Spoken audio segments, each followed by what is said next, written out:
Hey everyone, Doss-Marlowe here, and today we are diving into a nearly forgotten piece of history that briefly put Pittsylvania County in the national spotlight in the middle of a world war. Thanks for tuning in, and we hope you enjoy this episode of History Insight.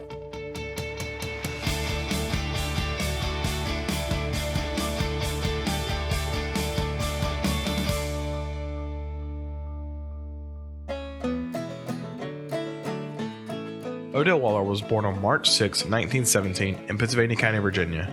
His biological parents, the Jones family, gave him to his mother's sister, Annie Waller, who adopted and raised him. Growing up in the rural Chalk Level community, Waller helped his adoptive family work the land. After his uncle's death, the Waller family farm fell into foreclosure, forcing them into sharecropping, a system born out of slavery where the tenants worked land owned by others in exchange for a portion of the crops. This system often left families in cycles of poverty and dependence. Waller's education was cut short as he had to help the family by working on the farm, and he had a few minor run-ins with the law for offenses like reckless driving and bootlegging. In 1938, the Wallers began sharecropping on the farm of Oscar Davis, a white landowner.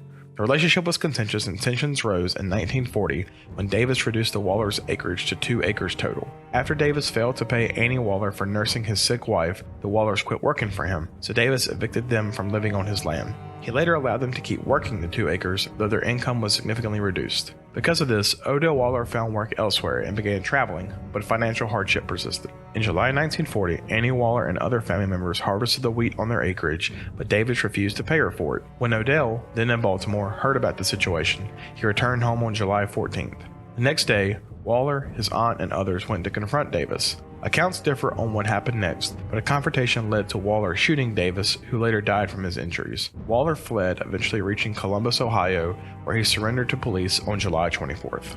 Brought back to Pittsylvania County, Waller faced trial in a deeply biased legal system. The Wallers couldn't afford high-quality legal representation, but the far-left Revolutionary Workers League, or RWL, took an interest in the case. Their involvement, aligned with communist and Trotskyist ideologies, attracted negative attention, overshadowing support from organizations like the NAACP and Workers' Defense League, which the RWL rejected. The trial began on September 19, 1940. Defense attorney Thomas H. Stone challenged the fairness of the proceedings, requesting Judge J. Turner Clement's recusal for bias and arguing against the jury's composition, dominated by farmers with sharecroppers of their own. Stone highlighted the influence of Virginia's poll tax, which disenfranchised poor black citizens, excluding them from jury rolls. However, these motions were denied. The trial lasted a single day. Commonwealth's attorney Joseph Whitehead focused on portraying Oscar Davis as a respected community figure, while the defense's self-defense argument was weakly presented. The jury deliberated for less than an hour before convicting Waller of first-degree murder and sentencing him to death by electrocution, set for December 27, 1940. Waller's case gained national attention, attracting civil rights leaders like Thurgood Marshall, Pauli Murray, and Martin A. Martin, who argued that racial bias and poll tax tainted the trial. Public figures such as John Dewey, Pearl S. Buck, and even Eleanor Roosevelt joined the fight, with Eleanor urging her husband, President Franklin Roosevelt, to intervene. Despite massive public support, with Virginia governors receiving tens of thousands of letters, legal appeals failed. The U.S. Supreme Court upheld the conviction, and clemency efforts were denied. After multiple delays, Waller was executed on July 2, 1942 at the Virginia State Penitentiary in Richmond, having spent a record 630 days on death row. His funeral at Fairview Baptist Church drew over 2,500 attendees, all black except for Morris Milgram of the Workers' Defense League. Waller was buried in the nearby church cemetery. Oscar Davis is buried in Chatham Burial Park. Although the exact events of Davis's death remain disputed, Waller's case had a lasting impact.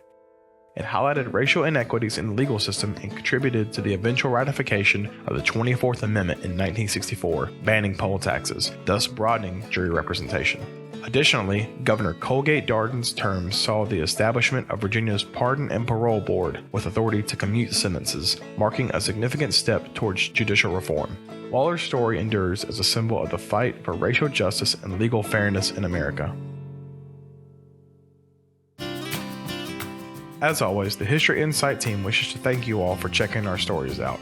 If you like this video, we humbly ask that you give it a like and that you subscribe to the channel and click the bell to get notifications when we add more content. Your support helps us grow the channel to better service you. And thanks again.